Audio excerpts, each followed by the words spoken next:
I went outside for a walk, because social distancing and everything else, but essential is still going out and getting exercise. And on the way back, there's a local coffee shop, not Starbucks, just a local small business that I support whenever I can. They also do good coffee, so that helps when you can support something you like. And even the fact that I had not been to this place in 60 days, and I look like, average dude, nothing, not that weird on any front.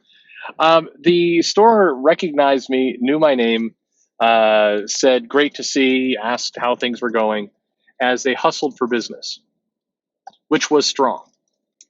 What's the lesson here for comic shops, for publishers, for creators? What's the lesson there in terms of catering to your audience?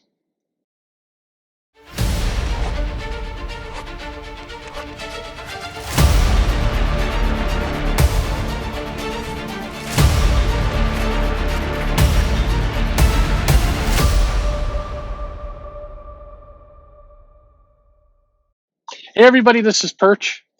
The idea of customer service is one that it tends to get to extremes. Nobody likes to be told what to do. And so a lot of the activity on social media around you must provide customer service, the analogy around you are a hot dog vendor, etc., to publishers or creators or shops, it doesn't go well. And not surprising. Nobody likes to be doing their job and have somebody come up and go, you're not doing it good enough. Even if the suggestion is a good one, nobody wants to hear that. And all of us should understand that being yelled at by some YouTube commentator is not on anybody's list of exciting, fun ways to get motivated about work.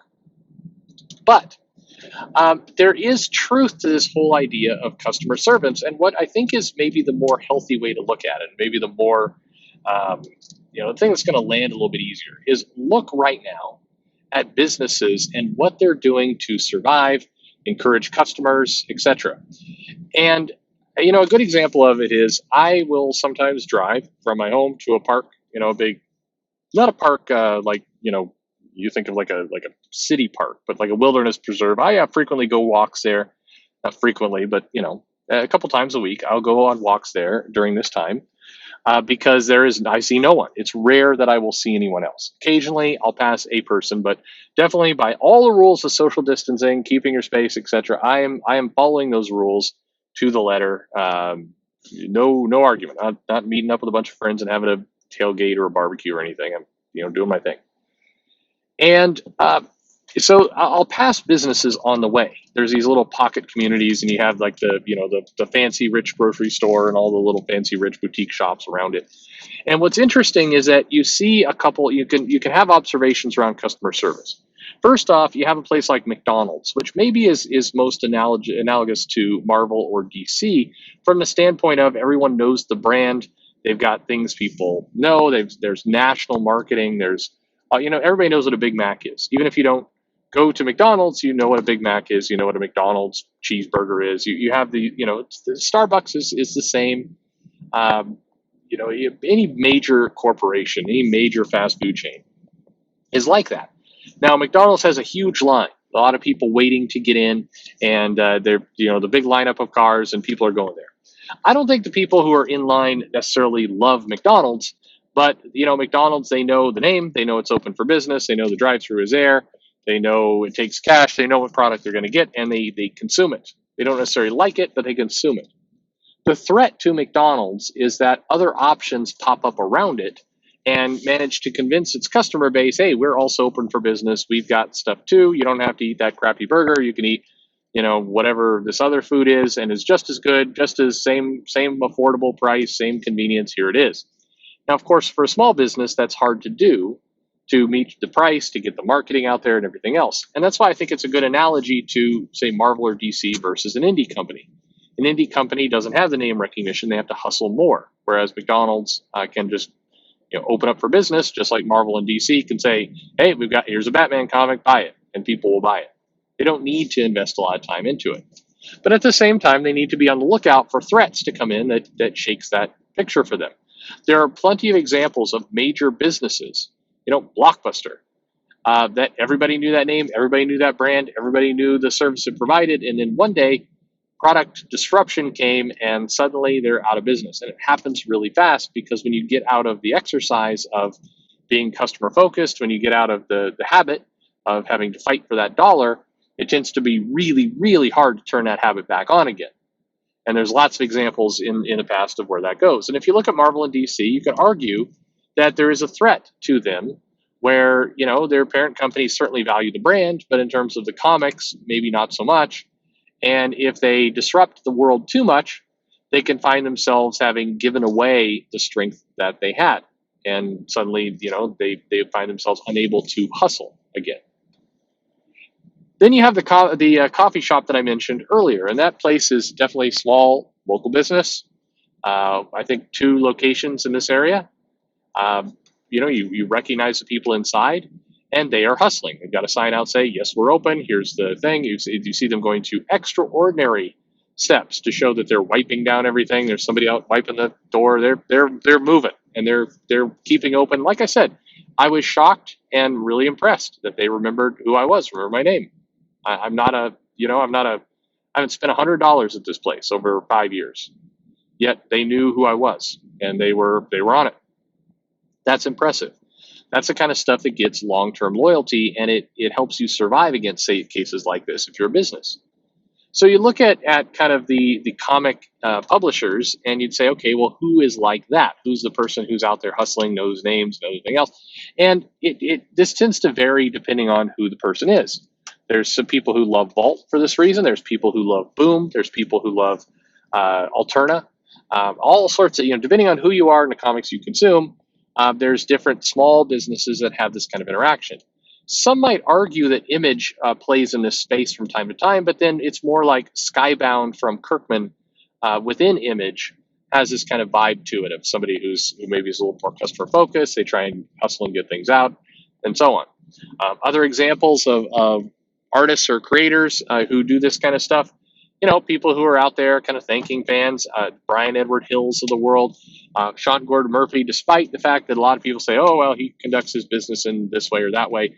Typically, Sean Gordon Murphy will say thank you to anyone who says, I like their stuff.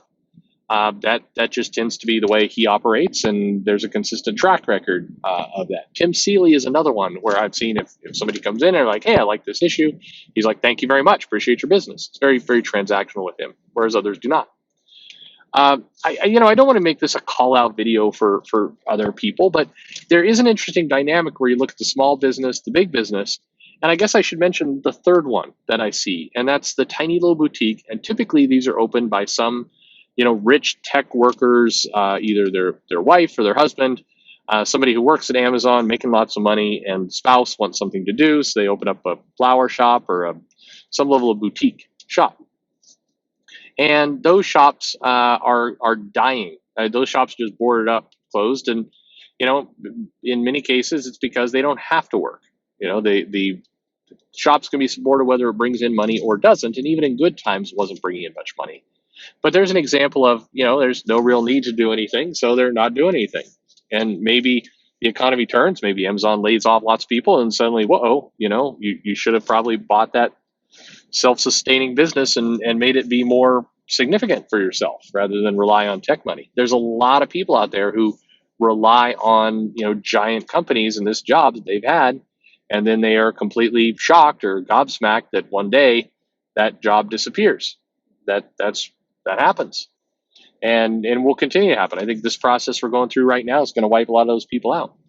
So if you relate that back again to comics, I think you have some people who are quote unquote lifers at the comics industry who are either in publishers or creators, and they've had consistent work. And then, one day things shift and, the big editor leaves. There are some people who are buddies of Jim Shooter who, when Jim Shooter was run out of Marvel, their jobs went away. And there are other people who are, buddies of Dan Didio that probably are in trouble now. And it goes, that's true of anyone who relies maybe a little bit more on their network than actually hustling, getting good work out, showing that they're worthy of that job or that position that they have.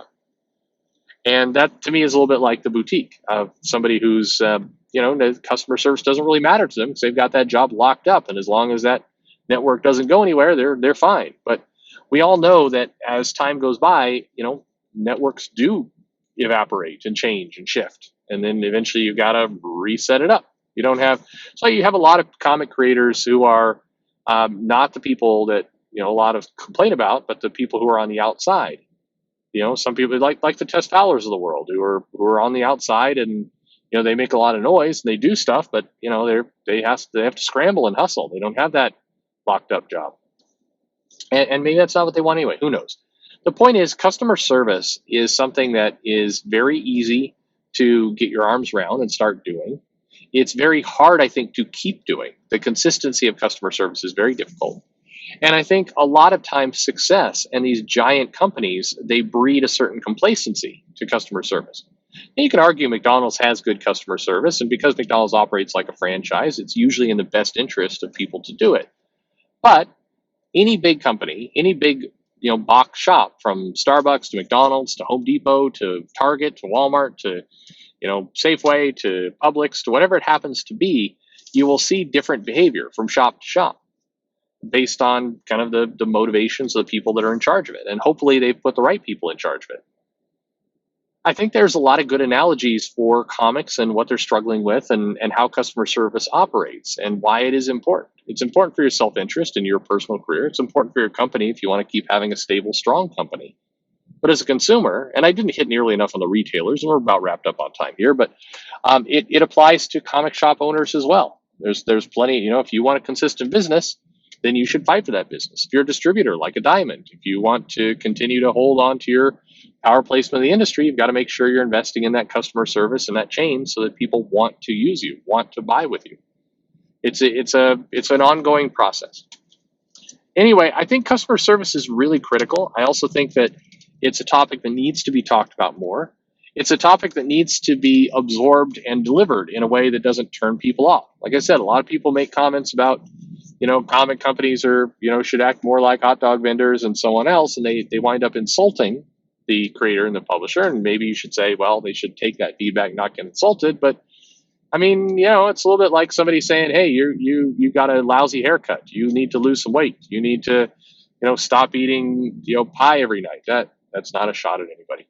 But, if you tell somebody that, they're not very likely to go, oh man, thanks. I'm glad you told me that advice. It doesn't work either. Anyway, what do you think? Customer service, how critical is it? Where's your opinion on it? Leave me a comment below. Let me know what you think. Like, subscribe, share with a friend. Let a friend know that they're there. That's always appreciated. Always love it when people share a link. I'm very thankful for that. Follow me on Twitter at Comic Perch, and thanks for listening.